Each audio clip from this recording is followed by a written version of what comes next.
अल्लाह जे नबी दुनिया जे अंदर उहो इनकलाब मक्के मदीने में आंदो, उन इंसान जो अकीदो ठीक थियो। उहो इंसान बुतन के छड़े हिकड़े अल्लाह जी इबादत करे पियो।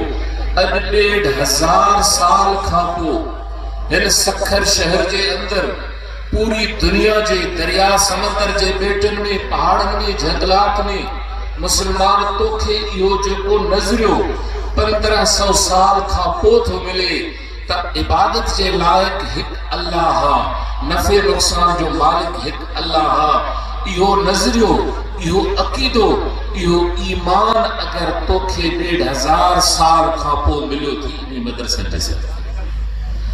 अल्लाह जे नबी कायनात जे अंदर ॿियो इनकलाब आंदो। वो इनकलाब हो कायनात में इंसान जे कूड़े ठहल निजाम के खत्म करे, अल्लाह जे सच्चे निजाम के नाफिज करे।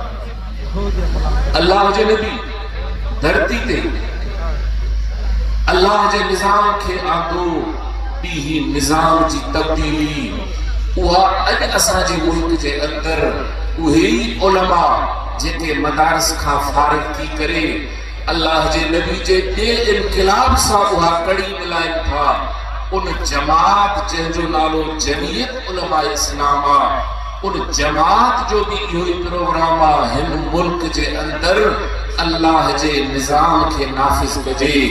जीअं मदारस जे अंदर असांजो इहो इनकलाबात अकीदो ठीक इंसान जो थिए, जमीयत उलमा इस्लाम जे प्लेटफॉर्म पे असांजी इहा कोशिश आहे त हिन मुल्क जे अंदर निज़ाम सही थिए।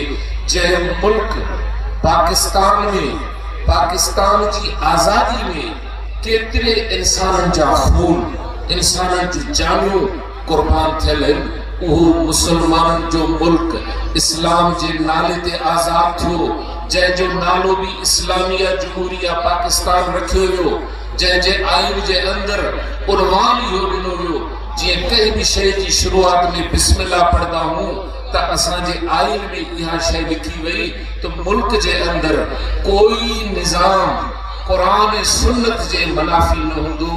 अॼु हालत इहा आहे त उन मुल्क जे अंदर असां इस्लाम जे तहफ़ुज़ लाइ परेशान हूं। कॾहिं अल्लाह जे नबी जे शान में गुस्ताखी, कॾहिं कुरान जी शान में गुस्ताखी, कॾहिं सहाबा जी शान में गुस्ताखी, कॾहिं मदारिस मिसमार, कॾहिं मसाजिद शहीद कई थी वञनि, कॾहिं कहिड़ा हाल। पर अॼुकल्ह तव्हां ॿुधो आहे, पर तव्हां खुश नसीब हो जो जमात जमीयत उलमा इस्लाम जहिड़ा बहादुर तव्हांखे मिलिया आहिनि अॻुवान। हाणे त आइन में नर सां शादी करे, हे मुसलमाननि जी तहज़ीब, हे मुसलमाननि जो कल्चर, हे इस्लाम जे नाले ते मुल्क आज़ाद थियो। ऐं आइन में जेका 27 तरमीम उनमें तव्हां ॿुधो मौलाना साहब बयान कया, मीडिया जो दौर आहे। असां मुसलमाननि जी तहज़ीब, मुसलमाननि जे कल्चर, मुसलमाननि जे ईमान, मुसलमाननि जे इज्जत ऐं गैरत खे हिते ख़त्म कयो पियो वञे। मुसलमानों इहे ॿ शयूं आहिनि, एक दीनी इदारा भी इहा जमात जमीयत उलमा इस्लाम। तव्हां सां ॿिन्हिनि सां वाबस्तगी रखूं, ॿिन्हिनि सां ताल्लुक़ रखूं। इन प्लेटफॉर्म ते असां जेतिरो थी सघे पंहिंजूं सलाहियतूं इस्तेमाल कयूं।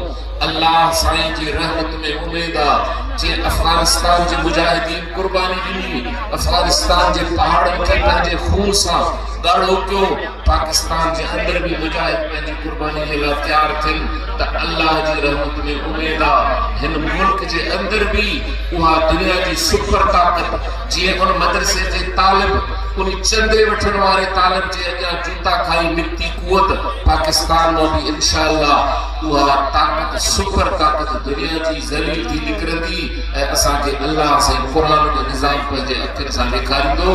व आख़िरु दावाना अनिल हम्दुलिल्लाहि।